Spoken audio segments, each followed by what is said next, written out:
¿Qué tal amigos? Nuevamente con un video más sobre libros. En esta ocasión voy a compartirles los libros que he estado leyendo en el mes de julio. Aquí están. Entonces vamos a ir comentando uno por uno y también leeré un fragmento. Como son muchos libros, no quiero que el video se extienda más de lo necesario y solo he escogido un fragmento de cada uno de ellos para comentar algo sobre el mismo.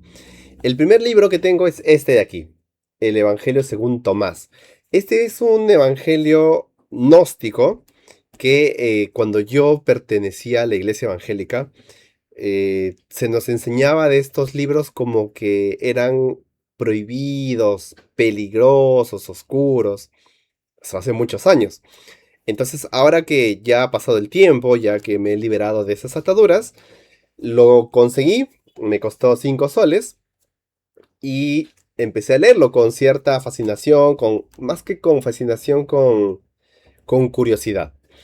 Entonces es un libro que está compuesto de frases. Técnicamente no es un evangelio, es más una especie de aforismos, de frases. La sorpresa con la que me he llevado es que este libro, es decir, este evangelio, contiene citas en ocasiones muy similares a los dichos de Jesús, muy similares. Entonces, no es nada peligroso si ustedes son religiosos, evangélicos o les han metido la misma idea de que esto es peligroso. No es nada peligroso, más bien tiene cierto potencial liberador. Quiero leerles solo un logión, que así se llama, es el logión 95, y dice así: Jesús ha dicho, si tenéis dinero, no lo prestéis con usura, sino dad a aquel de quien no lo recibiréis. Este elogión se corresponde con la cita de Lucas capítulo 6, verso 34. ¿Por qué he leído este elogión? Como diría Jesús, o como diría el Apocalipsis, el que tiene oídos, que oiga y entienda lo que he leído. Entonces es muy, muy bueno. El otro libro es este, Democracia Cristiana y América Latina. Yo lo compré porque también me costó barato, me costó 2 soles. Es un librito bastante viejo, incluso ya está dañado, está un poco roto, como ustedes verán, pero me ha gustado bastante. Entonces, este librito es un compilado de... Tiene dos partes. Por un lado están artículos periodísticos escritos desde la perspectiva de la democracia cristiana y por otro lado están eh, ponencias o participaciones de estos personajes. Está, por ejemplo, Lucas Arragaray, Rafael Caldera, Héctor Cornejo Chávez, peruano, Eduardo Frei, chileno, etcétera, que participaron en un congreso en Lima el 23 de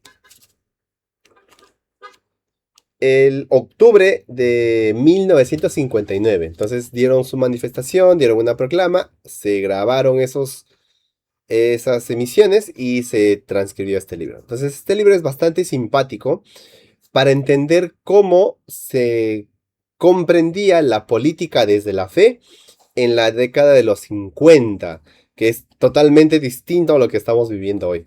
Cuando ustedes lean, si pueden tener acceso a este libro, se darán cuenta de muchas sorpresas. Hay cosas bastante simpáticas de cómo se percibe la fe en relación a la política. No puedo decir mucho porque el tiempo es bastante corto, así que solo voy a leer una frase para que ustedes puedan más o menos aquilatar la postura del autor. Dice así, el que escribe dice lo siguiente: para ellos la redención de Cristo ha sido un sarcasmo, aun cuando, ya dijo Toniolo, y escuchen esto, Cristo volvería sobre hombros de los trabajadores. Con esa frase escatológica y bastante liberadora, podrán darse cuenta de por dónde va el autor. Ojo, son católicos y no tienen nada que ver con la teología de la liberación. Totalmente distinto, es otra corriente. El siguiente libro es este, Una espiritualidad liberadora de Leonardo Boff. También cuando yo lo compré, esto sí me costó un poco más caro. Esto me costó 18 soles. Cuando yo lo compré, pensé que era una especie de reflexión del autor, un tratado sobre espiritualidad.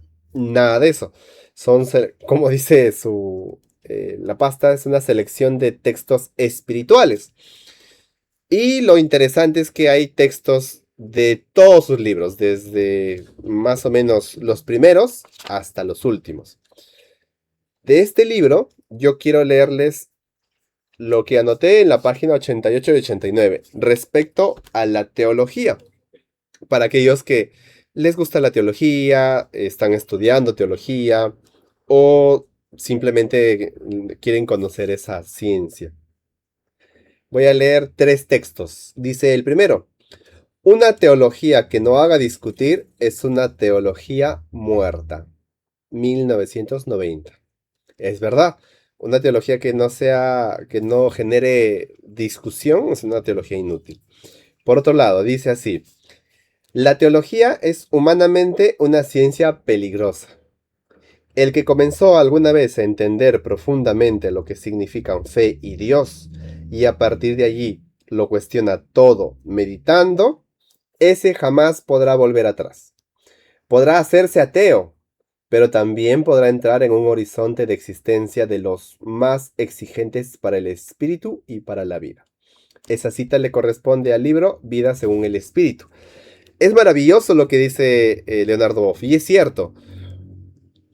Cuando una persona, sea o no creyente, ingresa al campo de la teología, pero hablamos de la teología, no la teología fundamentalista que tiene todo, es como es como un producto ultraprocesado, es como un paquete, como un envase. No hablo de esas teologías, no hablo de lo que se asume como teología que comparten algunas iglesias, que simplemente es memorizar textos, leer manuales, no.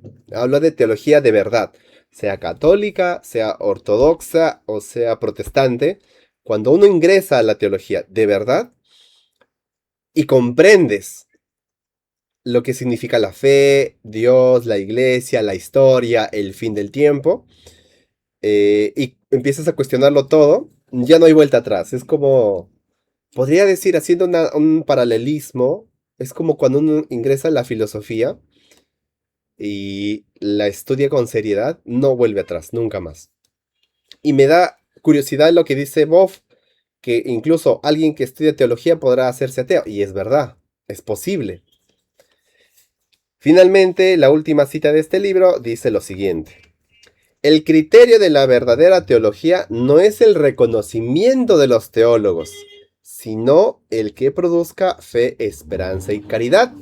Eso es interesante porque está mostrándonos una versión no, y justo vamos a hablar de ese autor también ahora, no en función a lo que la sociología de la ciencia ha descubierto, que es la ciencia.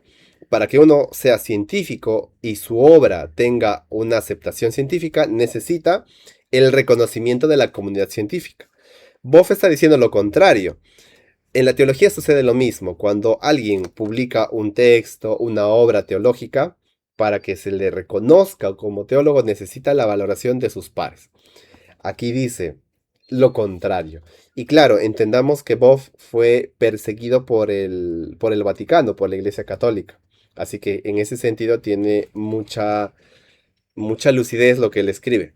Y escuchen esto, Boff escribe algo bastante duro, dice: hoy decimos, el que produzca cambio en la sociedad, justicia y fraternidad, o sea, una teología que se reconozca como teología debe producir cambios en la sociedad, en la justicia y la fraternidad. Si produce eso, como esa teología produce, entonces es verdadera y es teología. Si otra teología, por muy sofisticada que sea en términos teóricos, en términos de elaboración, no produce eso, entonces es teología, pero teología del diablo. Julio de 1983. Miren, yo no esperaba lo último, ¿eh? Yo esperaba que critique algo, ¿no? Pero de verdad, me ha parecido bastante fuerte, pero bastante cierto. Obviamente, él no lo está diciendo, no está satanizando a esas teologías de gabinete, como las de algunos autores que No voy a mencionar nombres ahora porque no es el momento. Él está diciendo, una teología de verdad produce cambios en la sociedad, impulsa la justicia, la fraternidad. Una teología, por ejemplo, que genere odio, como las del fundamentalismo, según Boff, será una teología del diablo. Interesante. El tercer libro es este, de Sur a Norte, de Luis Scott y Titus Genter, de la editorial, bueno, este es de la editorial Kairos, auspiciado por la Fraternidad Teológica Latinoamericana. Este es un librito sencillo, básico, se puede leer en un par de días. No es tan profundo porque es más o menos reflexiones sobre los aportes teológicos desde la periferia. Me ha gustado, por ejemplo, que la segunda parte, los escritos de Titus, hablen de teologías africanas y teologías asiáticas, cristologías asiáticas. Eso me ha parecido bastante interesante. Entonces voy a leer un fragmento que habla sobre el escenario teológico de América Latina. Es un poquito largo, pero vale la pena. Dice así. José Míguez Bonino, un gran teólogo, dice lo siguiente. Nos recuerda que España trajo al llamado Nuevo Mundo una cristología bifurcada en dos rostros. Ojo para aquellos que conocen de teología y saben más o menos a dónde está apuntando el autor. El primero es el de un Cristo vencido, dolido, pobre y roto, torcido en su pena, congelado en la muerte. Este era el Cristo que se presentaba a las masas pobres. El pueblo oprimido debía identificarse con él para calmar la pena de sus sufrimientos, de modo que pudiese recibir la recompensa en el más allá de la muerte. El primer Cristo, el Cristo dolido, pobre y vencido. El otro Cristo español fue el Cristo triunfalista para el opresor, el monarca, que acompaña siempre al proyecto imperialista.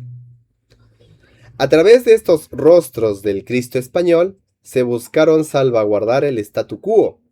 Contra este fondo, los teólogos de la liberación, según Juan Stam, proyectan el rostro del Jesús del Evangelio, el rostro de un Cristo liberador para América Latina. No es casual, ojo, no es casual que el nuevo presidente de Colombia, cuando termina su alocución después de recibir el mandato, dice, viva Cristo Rey. No es casual que la extrema derecha apele al Cristo vencedor, al Christus Victor, al Victor Christus. No es casual.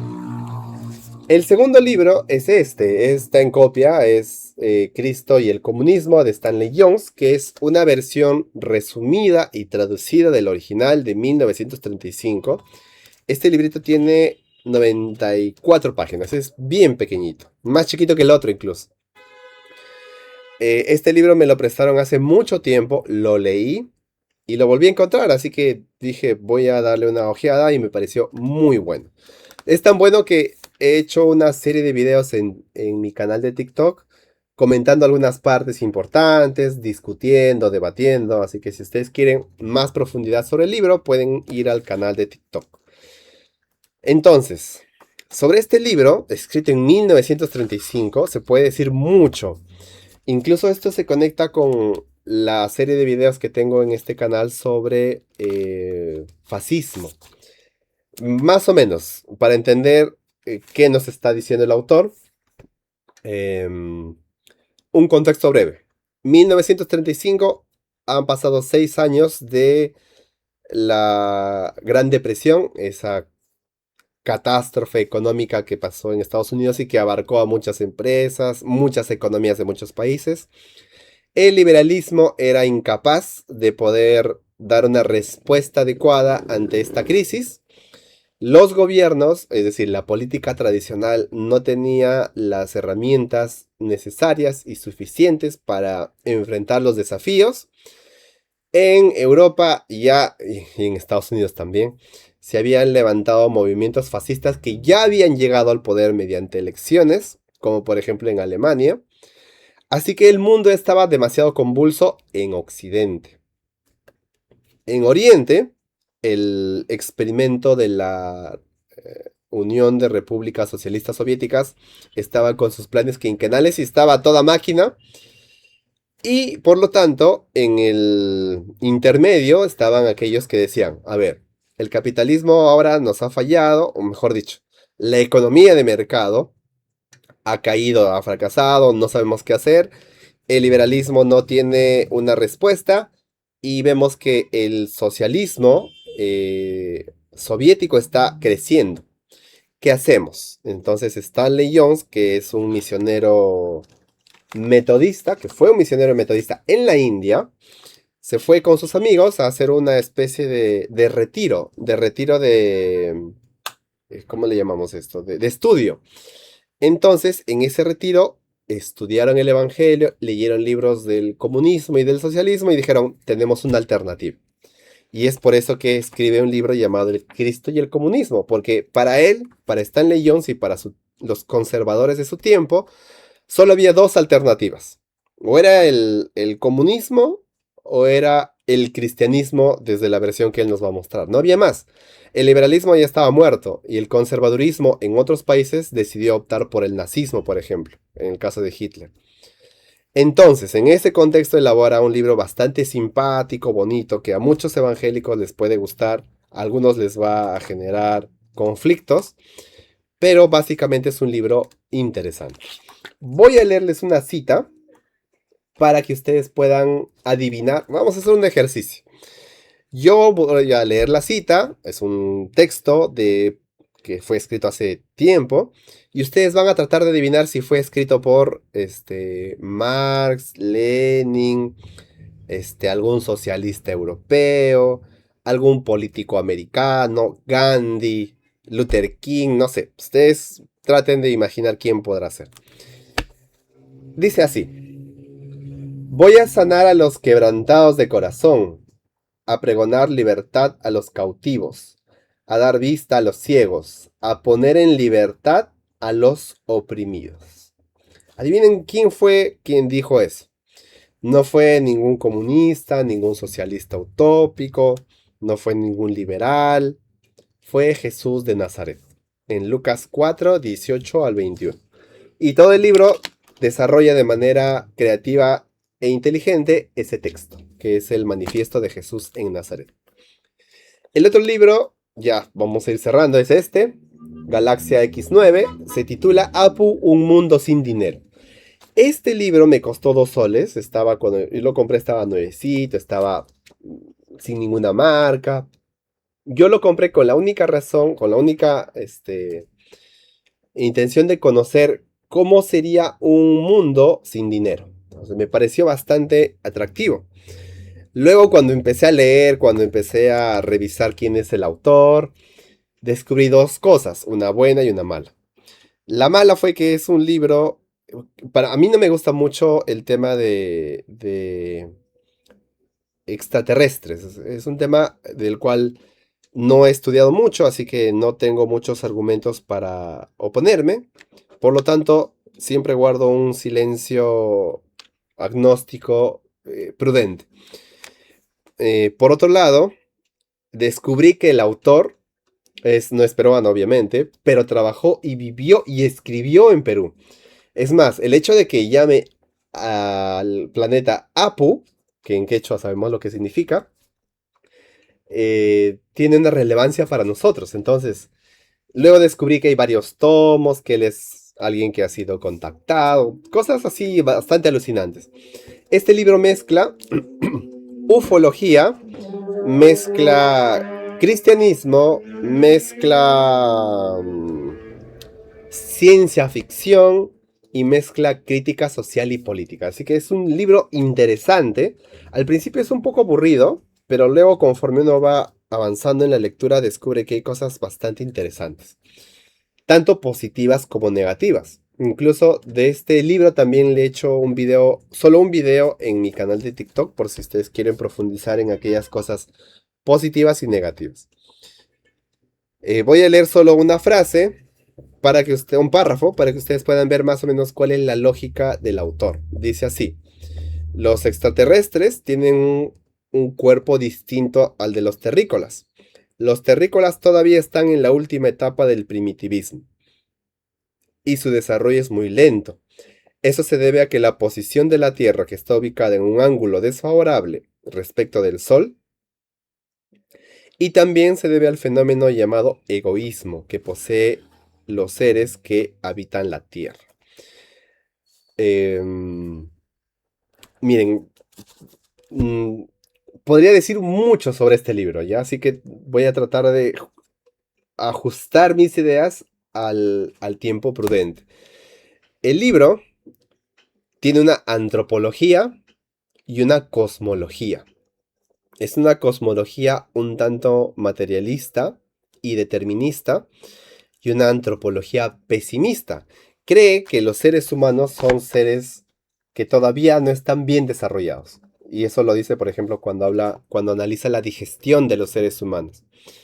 Es un libro utópico, sí, es cierto y es muy bueno en ese sentido, pero también eh, muestra que la raíz de nuestros problemas, la pobreza, la miseria, si bien es cierto, es el egoísmo, pero cree, bueno, según la narrativa del libro, cree que es el sol es el causante de nuestros problemas.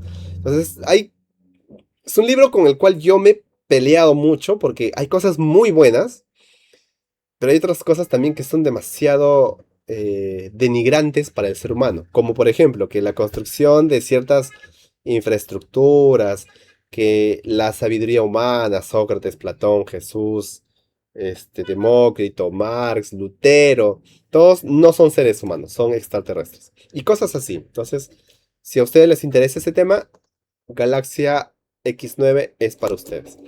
Y el último libro es Sociología de la Ciencia. Este es un libro que me ha costado mucho tiempo leer, eh, pero debo decir que ha sido una joya realmente. Yo estuve estudiando sociología del conocimiento hace un tiempo atrás y dije, voy a dar el paso a sociología de la ciencia, dado que también enseño metodología de la investigación, soy asesor de tesis, escribo, hago artículos. Así que dije, no, tengo que darme un chapuzón en sociología de la ciencia. Así que empecé con Merton y fue un golpe duro porque Merton es uno de los mejores sociólogos de la ciencia. No podría decir mucho sobre el libro, o mejor dicho, en este espacio, en este video no podría decir mucho porque el libro es realmente maravilloso. Solamente voy a leer una de las hipótesis más conocidas de Merton respecto a la religión y a la ciencia. Y el autor dice así: se sostenía que el puritanismo contribuyó inadvertidamente a la legitimación de la ciencia como institución social emergente. En otras palabras, ¿qué está diciéndonos Merton? Que así como Max Weber dijo que el protestantismo, en su versión del puritanismo calvinista, fue el que dio germen al espíritu del capitalismo y de ahí emergió todo lo demás, hay cierto paralelismo entre el origen de la ciencia en Inglaterra con cierto espíritu puritano. Y él lo desarrolla muy bien. Ojo, y esto es solo una introducción, no es todo el desarrollo de la hipótesis. Estudia las actas de la Real Sociedad de Ciencia en Londres, cartas, comunicaciones, filiación religiosa, es toda una joya, es demasiado bueno. Así que si ustedes están interesados en sociología de la ciencia, no empiecen por Robert Merton, empiecen por una introducción más breve, más sencilla, y luego ya dan el salto a Robert Merton, que es uno de los mejores sociólogos. Eso sería todo por este video. Nos veremos a fines de este mes con un video más sobre los libros de agosto. Así que nos vemos. Cuídense mucho.